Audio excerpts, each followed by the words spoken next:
ಯಾರು ಹಿಂದೆ ಮಾತಾಡೋರು ಮುಂದೆ ಮಾತಾಡೋರು ಎಲ್ಲ ಕಾಲಕ್ಕೆ ಇರತ್ತಾರ. ಅವ್ರು ಹಿಂದೆ ಮಾತಾಡಕತ್ತಾರ ಅಂದ್ರೆ ಇಷ್ಟ ತಿಳ್ಕೊಬೇಕು. ಅವ್ರಿಗಿಂತ ನಾವು 4 ಹೆಜ್ಜೆ ಮುಂದದೀವಿ ಅಂತ ತಿಳ್ಕೊಬೇಕು. ಅಟ್ಟ ಮುಂದಿದ್ದವ್ರು ಮುಂದೆ ಮಾತಾಡ್ತಾರ, ಹಿಂದೆ ಮಾತಾಡಕತ್ತಾರ ಅಂದ್ರೆ ಹಿಂದೆ ಮಾತಾಡೋರ್ಕಿಂತ 3 ಹೆಜ್ಜೆ ನಾವು ಮುಂದದೀವಿ, ಅದಕ್ಕೆ ನಮ್ಮ ಬಗ್ಗೆ ಅವ್ರು ಮಾತಾಡಕತ್ತಾರ ಅಂತ ತಿಳ್ಕೊಂಡ್ಬಿಟ್ರೆ ನಿಮ್ಮ ಹಿಂದೆ ಮಂದಿ ಮಾತಾಡಕತ್ತಾರ ಅಂದ್ರೆ ನೀವು ದೊಡ್ಡರಾಗಿರ ಅಂತ ತಿಳ್ಕೊಂಡ್ಬಿಡ್ರಿ.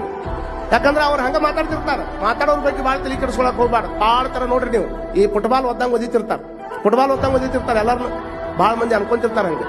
ಫುಟ್ಬಾಲ್ ಆಟ ನೋಡ್ರಿ ನೀವು, ಫುಟ್ಬಾಲ್ ಆಟ ಆಡೋರು ಈ ಕಡೆದವ್ರು ಓದಿತಾರ, ಆ ಕಡೆದವ್ರು ಓದಿತಾರ, ಈ ಕಡೆದವ್ರು ಓದಿಯಾಕತ್ತಾರ, ಆ ಕಡೆದವ್ರು ಓದಿಯಾಕತ್ತಾರ. ಆದ್ರ ಉದ್ದೇಶ ಏನೈತಿ? ಇಬ್ಬರದು ಗೋಲ್ ಮುಟ್ಟಿಸ್ಬೇಕಂತನ ಐತಿ. ಇಬ್ರು ಓದ್ಯಾಕತ್ತಿದ್ದು ಬಾಲನ್ನ ಗೋಲ್ ಮುಟ್ಟಿಸ್ಬೇಕಂತನ ಓದ್ಯಾಕತ್ತಾರ.